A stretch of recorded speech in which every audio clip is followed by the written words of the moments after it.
Comment ça va mon petit pote? J'espère que tu vas bien. Bienvenue dans cette nouvelle vidéo. Aujourd'hui, on va parler des États-Unis, des choses qu'il faut absolument savoir avant de venir dans ce pays et des choses que moi-même j'aurais aimé connaître avant d'avoir potentiellement l'envie de venir découvrir ce pays pour m'installer. Installe-toi confortablement. Le monde brûle, il fait très chaud dehors, donc no make-up. I'm so sorry, but prenez-moi comme votre petite sœur. Je vous ai mis une boîte à questions sur Instagram. En fonction de ça, je vais aborder différentes thématiques. Si à la fin de cette vidéo, tu as une question auquel je n'ai pas répondu, n'hésite vraiment pas à m'envoyer un message sur Instagram. Voilà. Déjà, premièrement, j'espère que tu es à jour dans toutes mes vidéos parce qu'en fait, toutes mes vidéos, il y a une suite logique. Donc, je vais encore me répéter pour ceux qui n'ont pas regardé mes 2 dernières vidéos. Le American Dream, c'est pas Jamila. Jamila n'a jamais eu ça en tête. Je suis venue ici parce que j'ai eu une opportunité de pouvoir venir découvrir le pays et potentiellement m'installer. Mon objectif de base, je vais vite, hein, pour pas que ce soit redondant pour ceux qui ont déjà eu à voir ces vidéos-là, les bons élèves. J'ai eu l'opportunité de venir et mon objectif, c'était de... Maintenant, tu veux parler vite, tu bégayes. Mon objectif en venant ici, c'était de découvrir le pays, découvrir en tout cas une autre culture, une autre façon de faire. Parce que moi, j'ai connu que la France. J'ai connu le Cameroun quand j'étais plus jeune. Globalement, je suis un produit français. Premièrement, il faut savoir un truc, c'est que pour moi, j'étais un peu dans le cliché des États-Unis où tout est possible, où tu peux avoir ce que tu veux. C'est facile. Si tu as des skills, tu as des compétences clés, tu peux facilement t'en sortir. Mais en fait, non. Déjà, de 1, le gouvernement a changé. Ce qui était facile avant est devenu plus compliqué. Si tu n'as pas de bons contacts et en tout cas, si tu n'es pas assez culotté, rien ne va t'arriver. Tu n'auras absolument rien. Et aussi, un truc, quand tu arrives ici, les Américains sont très friendly, très ouverts. C'est vraiment des bons copains. Mais plus tu avances dans le temps, plus tu te rends compte qu'en fait, non, il y a de la sorcellerie partout, finalement. Je pense que le American Dream, ce que les gens oublient de dire, c'est que ça a un prix qui coûte extrêmement cher et qui demande énormément de... comment on appelle ça déjà? Sacrifice.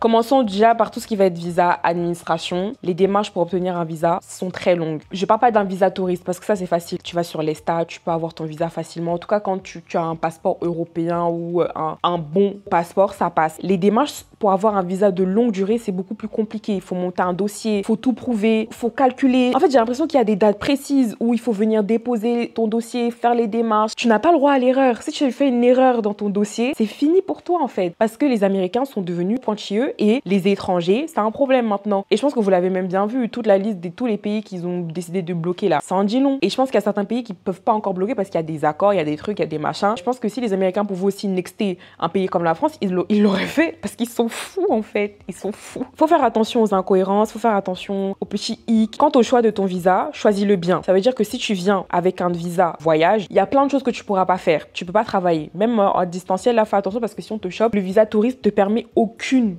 activité.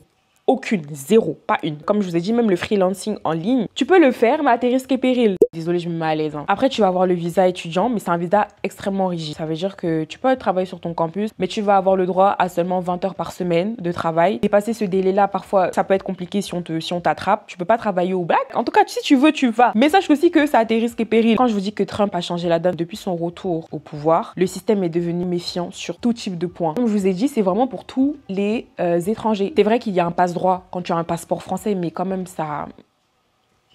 Ils ont serré ça comme ça. Et il faut faire très attention parce que même avec un visa, votre place, elle est éjectable. Il n'y a rien de garanti. Les Américains. Ton statut peut changer à tout moment. On peut remettre en question le fait qu'on t'ait donné ce visa-là. À tout moment, on peut te dire, hey, vas-y, toi, prends tes clics et tes claques, tu rentres chez toi. À tout moment, on peut te révoquer, en fait. Il n'y a rien de sûr. Ce pays est instable. Quand vous venez, ayez un plan très clair dès le départ. Ne faites pas comme moi. Ne vous dites pas que, ok, c'est bon, je sais où est-ce que je vais dormir. Je vais venir. Et puis... advienne que pourra. Pas du tout. Moi, j'ai commencé à élaborer mon plan vraiment une semaine, si ce n'est 5 jours avant de prendre l'avion. Dieu merci, j'ai eu de la famille ici parce que si j'étais venue à l'aventure comme ça toute seule, je ne sais pas comment j'aurais fait. Le fait d'avoir eu une famille qui connaît le système américain, ça m'a beaucoup facilité sur plein de choses. Mais une personne qui vient ici à l'aventure en se disant que je verrai bien quand je serai sur place, ne faites pas cette erreur-là, s'il vous plaît. À présent, parlons un peu du logement. Comme je vous l'ai dit, moi, je suis ici chez ma famille, chez ma marraine. Baltimore, c'est la ville la plus grande qui est à côté de là où je suis actuellement. Trouver un logement sans credit history, c'est un enfer.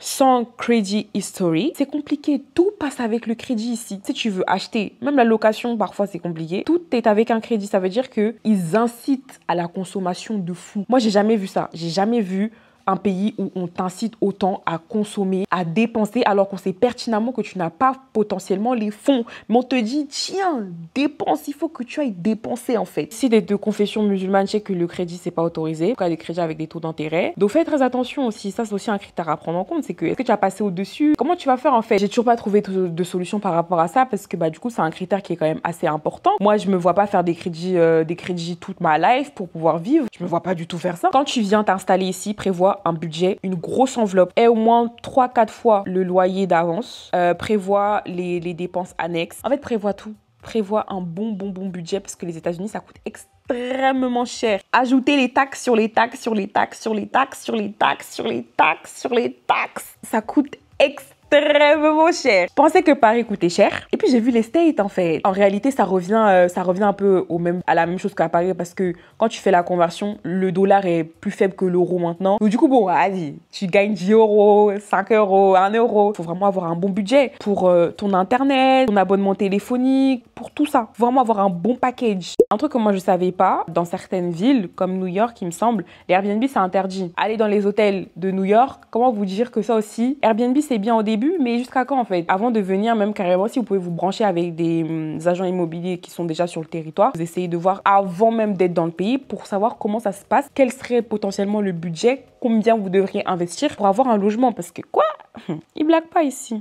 Passons maintenant aux banques et au financement. Bon, sans un numéro fiscal américain, le ITIN est bloqué en fait. Donc pas de compte en banque, pas de carte, pas d'historique. Et sans historique, tu peux rien faire. Comme je vous disais tout à l'heure, le système de crédit ici, c'est insane. Franchement, moi je ne comprends pas pourquoi ça continue à perdurer. Et je pense que même s'ils voudraient changer le fonctionnement et leur façon de faire, ils pourront pas parce que c'est tellement ancré dans le pays que ça serait même impossible pour eux de faire autrement. Mais en fait, ici, tu dois t'endetter pour être crédible. Tu dois t'endetter, tu dois avoir des dettes pour être crédible parce que sans crédit score, c'est compliqué. Plus tu fais des crédits, plus ton taux d'intérêt est bas. Et il y a un certain seuil à pas dépasser. Et genre, par exemple, si tu n'arrives pas à rembourser ton crédit, il devient médiocre. Et s'il devient médiocre, c'est difficile d'avoir un logement, c'est difficile de pouvoir acheter des choses, etc. Parce que du coup, les gens, ils te disent, ah, t'es pas quelqu'un de confiance. Mais plus tu fais de crédit et plus tu rembourses ton crédit, tu fais des bonnes échéances, t'as pas de problème, t'as un crédit score. Je crois le crédit score bon, c'est 720, il me semble. Plus ton crédit score est bon, plus on te fait confiance et plus tu peux faire ce que tu veux. Voilà quoi. Même acheter un forfait mobile sans crédit score, c'est compliqué. Acheter tout court, c'est impossible. Déjà, si t'as pas de crédit score, ça va être impossible. Mais acheter une voiture sans crédit score, c'est impossible. Acheter une maison, c'est impossible. Louer, c'est compliqué, mais vas-y, c'est faisable. En tout cas, tout ce qui va être gros à acheter, ça sera impossible. Donc, réfléchissez-y à deux fois en fait. Est-ce que vous voulez vraiment vous endetter toute votre vie? Mais après aussi, le système, il est fait d'une manière où tu t'endettes, mais tu rembourses. Quoi avoir un job si c'est... Et bref, je me pose tellement de questions, mais faites attention à ça. Aussi, un autre truc, les frais bancaires sont partout. Tu payes quand t'enlèves, tu payes quand tu mets, tu payes quand tu es dans le rouge. Tu payes tout le temps en fait, tu payes tout le temps. Le moindre centime qu'ils peuvent prendre, ils prennent. Comment tu vas pour retirer de l'argent? On te prend des frais alors que tu es sur le territoire américain avec une carte américaine. Comment ça se fait? Comment ça tu payes pour retirer de l'argent, s'il vous plaît? Moi, franchement, ça me frustre. Tout ce que tu veux faire, c'est payant. Tout est question d'argent, d'endettement, de payer, taxes, payer, frustration, crédit. Je suis fatiguée en fait, j'ai mal à la tête. Un truc aussi, Revolut, pratique de fou. J'ai utilisé que ça de tous les séjours. Je faisais des virements de mon compte à Revolut. Donc si vous cherchez une bonne banque qui vous prenne pas des frais de fou, branchez-vous au Revolut. L'assurance santé. L'assurance santé, si vous n'avez pas d'assurance santé, ça ne sert à rien de venir dire que vous voulez vous loger ici, vivre ici. Ayez une assurance santé quitte à payer 800 $ chaque mois. C'est mieux que de payer 10 000 $ quand vous allez aller à l'hôpital. Et encore même quand tu as une assurance santé, tu payes encore des frais alors que ton assurance, elle prend pas tout en compte. Et c'est là que je me dis, ma France, elle est pas si mal. Elle est pas si mal parce que quand je vais chez le médecin et que j'ai pas besoin de payer parce que j'ai ma carte vitale et j'ai mon assurance qui prend tout en charge, je me dis, ça, c'est pas si mal. Et je vais pas non plus aller dans un autre pays et puis quand je suis malade, je reviens en France juste pour pouvoir avoir accès au service médical. Je le dis, je le répète, ça coûte très très cher. Donc faites très attention, ça coûte très très cher. Les médicaments coûtent extrêmement cher. Se soigner, ça coûte extrêmement cher. L'assurance santé coûte extrêmement cher. Vraiment, quand vous envisagez de venir dans un pays comme les États-Unis, ayez un bon budget. Passons maintenant à la vie quotidienne. Mon expérience. Moi, j'ai passé un bon séjour. Un séjour assez différent parce que j'étais en famille, mais j'ai passé un très très bon séjour. Et je pense que la vie ici, elle est bien quand même. Mine de rien, la vie ici, elle est bien si tu as le budget, si tu as les conditions qui vont avec. En réalité, il y a plein de choses à faire aux États-Unis. Il y a plein de choses à découvrir. Il y a des paysages fous malades. Bien que bon, si tu veux aller d'un état à un autre, ça demande de l'organisation parce qu'en fait, je pense que tout est proche, mais tout est loin. Mais la vie ici, elle est quand même agréable. Tu as un bon temps. temps, un beau temps. Les maisons, elles sont quand même bien équipées. Les équipements de ta vie quotidienne sont faits de telle sorte que tu sois bien. Mais ça demande, comme je vous l'ai dit, un bon budget en fait, très honnêtement. Parce qu'en fait, tout est plus cher ici. Les courses sont chères, les taxis sont chers, manger sainement, ça coûte cher. Une simple bouteille d'eau coûte cher. Les transports publics, c'est très nul. Hors ville, c'est très nul. Mais même dans les villes, je trouve que c'est nul. Mis à part New York où vas-y c'est bien desservi, New Jersey, etc. D'ici aussi ça peut aller. Mais les transports publics, c'est gaze de fou. Hein. Là où je suis, il n'y a même pas de bus. Ça c'est un point. Si tu n'as pas de voiture ici, ton autonomie est zéro. Je sais pas pourquoi ils n'aiment pas les transports en commun. En vrai de vrai, je me pose la question. Et en plus, le fait de devoir avoir une voiture, ça fait que tu dois devoir prendre une assurance, prendre un crédit. Le carburant il coûte très cher. Il fait mal le carburant. Ici, surconsommer, c'est normal. Ça dérange pas en fait. Tu vas voir des personnes qui sont dans un état d'obésité marcher normal. Et ça dérange personne, même pas elles. Tu vas voir des émissions à la télé, la vie quotidienne des obèses, comment ils arrivent plus à marcher, comment ils arrivent plus à aller au travail, comment ils arrivent plus à être indépendants, comment ils ont besoin d'être assistés. Il y a des télé-shows, la TV show, des télé-réalités sur ça. Et tu te dis, mais ça ne dérange personne. Et les gens font leur argent comme ça. Les fast-food, ça donne même pas envie. Malgré ce que je pensais, j'ai pas été tentée plus que ça parce que la nourriture, elle est dégueulasse. Même à voir, ça donne même pas envie. Je crois que j'ai même pas goûté, mis à part mon hot dog à New York, là. J'ai même pas, déjà c'est même pas halal, déjà pour commencer il y a très peu d'halal. Dans certains supermarchés il y a même pas du tout de rayon halal. Tu vas à Walmart, il y a même pas de rayon halal. C'est à bas, ça n'existe pas. C'est vraiment que dans des trucs faits par des Pakistanais ou des Indiens, etc. où tu vas pouvoir retrouver du halal. Mais sinon il y a pas de halal ici, hein. Sinon il y a pas de halal. Mais ce qui est bien c'est que quand il y a, ça coûte tout aussi cher que la viande classique, tu vois. Un truc, je pensais aussi que j'allais dérailler sur les prix des vêtements. Je pensais que j'allais faire des bonnes affaires, acheter des sacs, acheter des bijoux, acheter des chaussures. Pas du tout. Et en plus de ça, il y a beaucoup de faux. Je suis allée dans un magasin. C'est un peu comme Nose. Je sais pas si vous connaissez Nose. Je suis allée dans un magasin ici. Et en gros, ils font du déstockage de marques. C'est-à-dire, il y aura du Michael Kors, il y aura du Coach, il y aura du Guess. Je vais et tout. Je vois un sac Guess, que je trouvais, un sac noir Guess, comme ça, je trouvais ça joli. C'est pas mal ça. Je montre ça à ma marraine. Elle me dit, mais amis, là, ça, c'est du faux. Et là, je me suis dit, bah attends, comment un magasin comme celui dans lequel on est, qui est censé vendre des articles, des vrais articles, peuvent vendre du faux mélangé avec du vrai? Faut faire très attention. Et si tu n'es pas attentif et si tu ne connais pas, tu prends, tu consommes et tu consommes des choses qui ne sont pas qualitatives. Je sais pas pourquoi depuis tout à l'heure je regarde la fenêtre là, je suis désolée. Tu consommes mais c'est pas des choses qualitatives. Le parfum ici, ça sert à rien d'acheter du parfum parce que il est nul. Ma marraine, carrément, elle préfère acheter en ligne parce que moi, elle est sûre de la fiabilité. Le seul truc que j'ai trouvé bien, ça va être le maquillage. Et encore, c'était que pour la marque ELF. La skincare, n'en parlons pas. Moi, j'aime bien maintenant avoir ma peau bien comme ça, no make-up. Comment ça, la skincare, elle coûte très cher comme ça? Les vêtements, moi, je trouve que la qualité, c'est pas ça. En fait, il y a trop de trucs qui laissent à désirer. Il y a plein de trucs, ma mère, elle m'a dit, elle veut. J'ai dit, hey, c'est mieux, on va acheter ça sur Zalando que d'acheter ça ici. Me faire prendre des bagages supplémentaires pour rien du tout, là, c'est pas la peine. Malgré ce qu'on pense que, ouais, les États-Unis, c'est un pays ouvert, etc., la discrimination existe. Moi, ce n'est que mon humble avis. Le racisme est pire ici qu'en France. C'est dit. Dépendamment de certains États. Il y a des États où ça va être pire que d'autres. Il y a des États où ça va être mieux que d'autres. En fait, il y a beaucoup de choses qui sont légalisées. Pareil, je mets toujours des guillemets, ça va dépendre de certains États. Mais tu te lèves un matin, tu te déguises en policier et tu as envie d'aller tuer ton voisin parce qu'il n'est pas du même parti politique que toi. Bam, tu tues. Qui va te faire quoi en fait? C'est ici que je me suis rendu compte qu'en vrai, que le président des États-Unis, faut que je fasse attention à ce que je veux dire parce que bon, j'ai pas envie que demain on vienne toquer à ma porte que madame, vous avez des problèmes. Le président des États-Unis, cet homme, c'est quand tu es vraiment sur le territoire que tu te dis que ok, ce qui se passe en fait vraiment dans le pays, on le dit pas toujours à ciel ouvert parce que ça c'est un truc que j'ai remarqué. J'ai fait part de ça à ma marraine et tout. Je dis mais tellement de choses que j'ai appris avec les informations, je savais même pas que le pays se passait comme ça vraiment avant de venir. Là, je pense que c'est pas que pour les États-Unis. Renseignez-vous bien sur le pays que vous visez parce que vous allez être très surpris de ce qui s'y passe. Restez de mon surprenne de jour en jour. J'en dors pas. Le racisme existe partout. Faut juste être fort. Mais je trouve que quand même qu'ils sont beaucoup plus tolérants. Je suis allée à New York, personne m'a calculé, genre. Personne m'a dévisagé, personne m'a mal regardé, même les touristes, même personne m'a géré. Et même ici, hein, même dans la ville dans laquelle je suis, là, pourtant c'est une petite ville, personne me gère. Mais c'est vrai quand même qu'il y a du racisme au vu de ce que j'ai eu à voir à la télé surtout. Moi, j'en ai pas vécu. Et les gens, ils sont quand même assez tolérants parce que j'ai eu à marcher avec des personnes qui étaient transgenres parce qu'on était dans un même milieu, hein, pas que voilà. Et les gens, ils étaient ouverts, personne leur parlait mal, personne bégayait sur eux. No problème. Mais ça existe quand même le racisme. Il faut quand même faire très attention parce que la violence policière envers les personnes noires, surtout les hommes noirs, ça, c'est Charline, la fille de ma marraine, qui m'expliquait ça. Parce que je lui dis, ouais, j'ai envie de faire une vidéo où je parle un peu des États-Unis, les choses à savoir et tout avant de venir ici. Elle m'a dit, que les relations ici sont très superficielles. Ça veut dire que t'as pas vraiment de réels amis. Les intentions sont pas toujours bonnes. Et les gens, en fait, ils s'en foutent un peu de si tu vas bien, si tu vas pas bien. They don't care about it. Américaine sur nous. Tu peux rencontrer plein de monde. Tu peux même voir des célébrités, des gens que tu vois à la télé. Les gens sont chill. Les gens se prennent pas la tête. Il n'y a pas vraiment de « oh, moi, je suis une star, pas star ». Non, moi, je trouve ça bien. Alors que théoriquement, en France, ça serait autre chose. Je vous dis ça, mais à prendre quand même à la légère. Un truc que je pense que c'est dans tous les pays de la Terre. Dès que tu mets une femme issue d'une minorité avec un peu de pouvoir, ça y est, c'est autre chose. Je suis allée visiter un musée. Ah, j'ai cru que j'allais péter un plomb, mais je suis pas dans mon pays, je peux pas me permettre. Et en plus, ça me fâchait en anglais. Excuse me, but I don't have the cardio for that. La dame, là, ce qu'elle a fait là ce jour-là, j'ai cru que j'allais monter.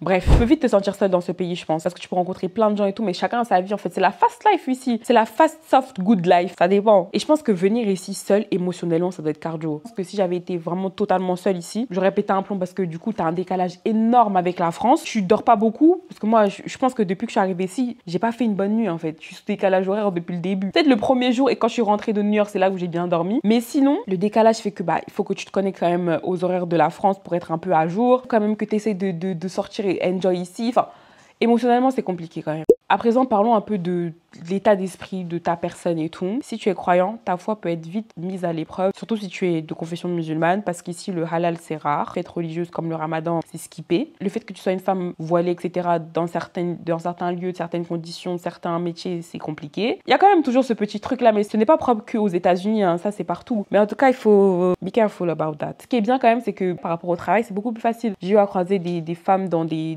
supermarchés, elles étaient voilées, elles travaillaient en tant que caissière, que truc, que machin, et ça dérangeait personne. Et elles avaient leur voile. C'est à double tranchant, en fait. Il faut faire attention parce que, bon, dans certains moments, certaines conditions, certains lieux, c'est compliqué. Mais il y a aussi un autre point où, franchement, free, et c'est trop bien, tu vois. Je pense aussi, sincèrement, que tu peux vite, comment je vais dire ça, tu peux vite perdre de vue le pourquoi tu es venu. Parce que entre le regard des gens, la pression sociale, les réseaux sociaux, les tendances, le divertissement, le waouh du pays, tu peux vite perdre de pied si tu ne sais pas explicitement le pourquoi tu es venu. Parce qu'en fait, moi, j'aurais pu faire la meuf, moi, je suis aux États-Unis, je vis la vie d'Aloca, alors que c'est pas mon objectif parce que je veux prouver que je suis aux États-Unis. J'ai voulu aller à Miami et après, je me suis revenir à la raison. Je me suis dit, Jamila, c'est pas ça, t'es pas venue ici pour ça.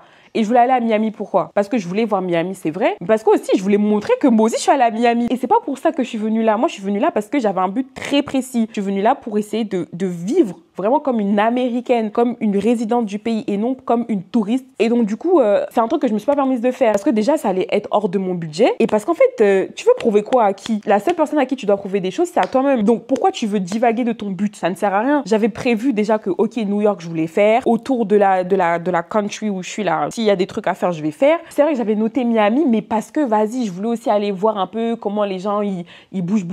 En plus, là, ça sert à rien. Il y avait là les inondations. Donc, ça m'a aussi vite dissuadé. Mais tu peux vite perdre pied. Oh, t'es aux États-Unis. Oh, wow, l'américaine. Oh, wow, the American dream. Oh, wow, tu fais ci. Oh, wow, t'as trop de chance. Oh, wow, si. Oh, wow, ça. Alors qu'en fait, non, me donne pas toute ta pression et toute ton envie, en fait. Me donne pas parce que moi, je suis venue ici pour un but très précis. Et en vrai, tu peux vite douter de ta valeur, en fait, si t'as pas vraiment le cardio. Parce que tu vois des trucs vraiment dehors, des grosses voitures, des trucs incroyables. T'es en mode, ok, moi aussi, je veux faire. Moi aussi, je vais aller chercher une location. Moi aussi, je veux montrer que je peux, en fait. Et c'est pas ça. Et moi, je vous parle toujours si vous avez un but à long terme. Si vous n'avez pas un but à long terme, bon, venez, vous faites votre vie. Si vous avez un but à long terme, faites attention, en fait. Vous n'êtes pas venu ici pour prouver quoi que ce soit aux gens. Et je pense qu'il faut être vraiment fort avec vous-même. Moi, c'est un truc, Dieu merci, je ne l'ai pas eu. J'ai pas eu le blues du pays parce qu'en fait, je me suis dit, waouh, la France, vraiment, on a beaucoup envié à certains pays quand même. Ça m'a encore plus confortée dans le fait que je ne voulais pas rester en France. Je sais pas où est-ce que je vais finir, mais en tout cas, je sais que je n'ai pas envie de rester en France. Si Dieu me donne la vie, je ne veux pas rester en France. J'ai déjà pris beaucoup de choses que la France a eu à me donner et Dieu merci. Mais là, je pense que la suite de ma vie, ça y est, j'ai envie de voir autre chose. Et je pense que les autres prochaines années de ma vie, j'ai envie de vivre dans un pays où je vais pleinement me sentir moi-même, où je vais être pleinement, en fait... je sais pas comment vous expliquer ça. Et vraiment, si tu viens ici avec un objectif de vivre et si tu viens tout seul, n'oublie jamais le pourquoi tu viens. Tu es venu ici pour construire ta vie, pour construire ta nouvelle toi et pour avancer et évoluer. Tu n'es pas venu ici pour... assouvir les désirs, les souhaits des uns et des autres. Pas du tout. Focus-toi sur toi et uniquement toi parce qu'en fait, tu es la priorité. Et tu sais pourquoi tu es venu là. Donc vraiment, courage. Vraiment, courage. Si vous avez ce projet de vie, courage. Ayez quand même une autre option au cas où. Mais vraiment, je vous envoie toute ma force et tout mon courage. Vraiment. Donc si je devrais un peu faire un compte rendu de ça, sans parler de mon expérience pour l'instant. Je dirais qu'il faut vraiment vous préparer mentalement, financièrement, psychologiquement, physiquement, être un 360 full complet. Votre batterie soit à 100% et pas à 99%. Votre vision doit être claire et quand vous venez ici, tout est aligné, tout est good, tout est clair, tout est nickel, il n'y a pas d'accroche, surtout les premières semaines et les premiers jours. Et essayez aussi de vous construire, comment je vais dire, une safe place. Ça veut dire quand vous allez venir, soyez ouvert. Soyez pas méfiant de tout. Soyez à la découverte. Ayez envie d'en savoir plus, d'en voir plus. Et ça va le faire en fait. Je cherche beaucoup mes mots, mais franchement, faites-vous confiance. Si vous avez cet objectif en tête, ce n'est pas pour rien. Moi, je pars du principe que rien ne se passe au hasard. Quand vous avez un projet, ce n'est pas pour rien en fait. Donc, tentez l'expérience. Faites-le, mais faites-le avec précaution. Et soyez safe. C'est tout ce que je peux vous demander. Soyez safe, vraiment. Je vais vous donner un peu mon ressenti par rapport à ce pays, faire un peu mon petit compte rendu. J'ai passé des semaines incroyables. Et ça, c'est juste grâce à la famille que j'ai. Je l'ai dit, je sais pas combien de fois dans mes vidéos, mais je suis très reconnaissante d'avoir eu l'occasion, l'opportunité de vivre ce que j'ai eu à vivre. Ça se voit peut-être pas, mais j'ai tellement grandi, j'ai tellement évolué, j'ai tellement fait, j'ai tellement planifié en fait les semaines qui vont arriver et je me suis tellement remise en question.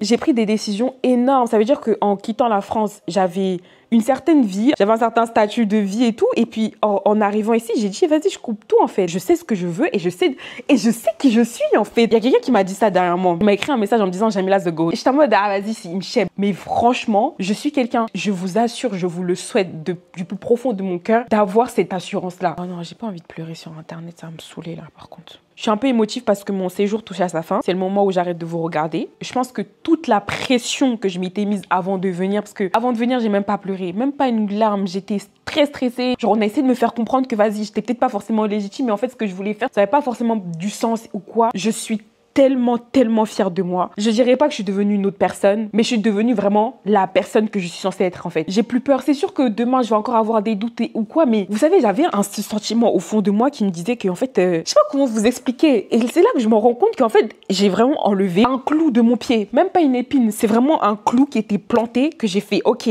je prends la pince, je tire et je la jette. Et c'est exactement ce que j'ai fait. C'est en faisant cette vidéo que je m'en rends compte. Peut-être que ça va paraître exagéré pour certains ou superficiel ou quoi. Mais je suis tellement reconnaissante du mois que je viens de passer. Je suis reconnaissante d'avoir eu le courage de me faire confiance, de me faire passer avant n'importe quoi et n'importe qui. Je suis trop fière de moi. Je vous le souhaite du plus profond de mon cœur d'avoir la vie que vous méritez d'avoir parce que c'est très compliqué en fait de se connaître, de jongler avec la vie. C'est dur. Mais là, je suis extrêmement heureuse. Ce fut une expérience incroyable. Et pour rien au monde, je changerais, je modifierais ce que j'ai eu à vivre ici. Je prends tout comme c'est venu. Tout pareil. Merci beaucoup d'avoir pris le temps de regarder cette vidéo, les précédentes. Merci beaucoup de m'encourager dans ce que je fais parce que c'est vraiment agréable de voir des personnes qui prennent le temps de t'écouter et surtout de te faire des retours. Comme on dit, il faut un mois ou je sais plus combien de jours pour avoir des habitudes. Voilà, je m'étais déjà fixé mes habitudes, j'avais déjà mes petites habitudes ici. Et j'ai hâte de recommencer, c'est même pas recommencer, j'ai hâte de poursuivre en fait ce que j'ai commencé ici. Derrière moi, j'ai un ami qui me disait, ouais, tu vas revenir retrouver ton train-train quotidien. J'ai dit, ah, pas du tout. Pas du tout. Et je pense que si je viens et que je rentre en France avec les mêmes habitudes, les mêmes objectifs, ça veut dire que je n'aurais rien compris de mon séjour ici et que en fait j'aurais rien appris. Très honorée de pouvoir vous faire cette vidéo, de pouvoir vous partager mon expérience. Je vous réserve aussi un docu-vlog qui arrivera dans les prochains jours. Donc n'hésite pas à t'abonner, à activer les notifications surtout. C'est une seule notification par semaine, c'est pas beaucoup. Merci beaucoup pour le soutien. Prends soin de toi, vraiment. Prends soin de toi. Fais-toi confiance. N'hésite pas à faire les choses. Si tu as la possibilité, fais-le et sois fier de toi. Tu ne t'en rends pas compte, mais tu inspires beaucoup. Vraiment, à ton échelle, tu inspires beaucoup. Il ne faut pas des millions d'abonnés, il ne faut pas des millions de dollars, ni des millions d'euros, ni de francs CFA pour pouvoir inspirer et impacter ce monde. Donc, à ton échelle, fais au mieux. Impacte déjà ta vie à toi. Avance vraiment. Fais-toi confiance et avance. Et merci encore une fois. Les États-Unis, c'est fini. Je prie juste d'avoir la santé pour pouvoir avancer et évoluer. Je nous souhaite beaucoup de bonheur. Amen, amen. Beaucoup de réussite. Je sais qu'on peut y arriver. On va y arriver. Bisous.